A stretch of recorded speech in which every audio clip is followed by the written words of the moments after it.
আজকে ছিল সবথেকে ব্যস্ততম একটা দিন। দিনটা ছিল 25শে নভেম্বর। সকাল সকাল আমি বেরিয়ে গেছিলাম আমার ফার্স্ট ব্রাইডের উদ্দেশ্যে। চলে এসেছিলাম আমি বীরনগর স্টেশনে। বীরনগর থেকে আমি ট্রেন ধরে আমার ডেস্টিনেশনে পৌঁছে যাব।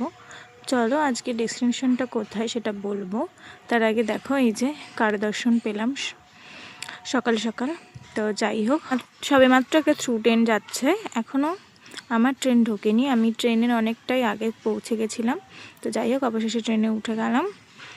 উঠে আমি নেমে গেলাম আমাদের নদিয়ার সবথেকে ব্যস্ততম স্টেশন, সেটা হলো কৃষ্ণনগর। কৃষ্ণনগরে ছিল আমার ফার্স্ট ব্রাইড। তো দেখো আমি চলে গেলাম টোটো করে ফার্স্ট ব্রাইডের উদ্দেশ্যে। তো যাই হোক, ব্রাইডের বাড়িতে ঢুকেই দেখো ওরা সকাল সকাল আমাকে সকালের খাবারটা দিয়ে দিল। তো যাই হোক, খেয়ে দিয়ে আমি ব্যাখ্যানটা শেষ করলাম। পুরো ব্যাখ্যানটা দেখে জানিও কেমন হয়েছে। ব্যাখ্যানটা ছিল পুরোটাই ফ্লোরালের ওপর, প্যাচওয়ার্কের ওপর। তো অবশ্যই দেখে তোমরা জানিও কেমন হয়েছে। তারপরে আমি ফ্রন্টটা শেষ করে দিলাম।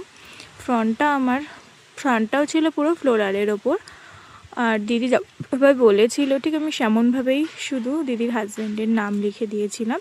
লিখে আমি পুরো কাজটা কমপ্লিট করেছিলাম। তো তোমরা এবার শুনে নাও দিদির কেমন লাগলো। তো দিদি বলো কেমন লাগলো তোমার? আমার খুব ভালো লেগেছে, খুব সুন্দর হয়েছে মেহেন্দি করাটা। তুমি যেমন ডিজাইন চেয়েছিলে সেমন হয়েছে তো? একদম একদম, আমি যেমন বলে দিয়েছিলাম তুমি একদম সেরকমই করে দিয়েছো। Thank you.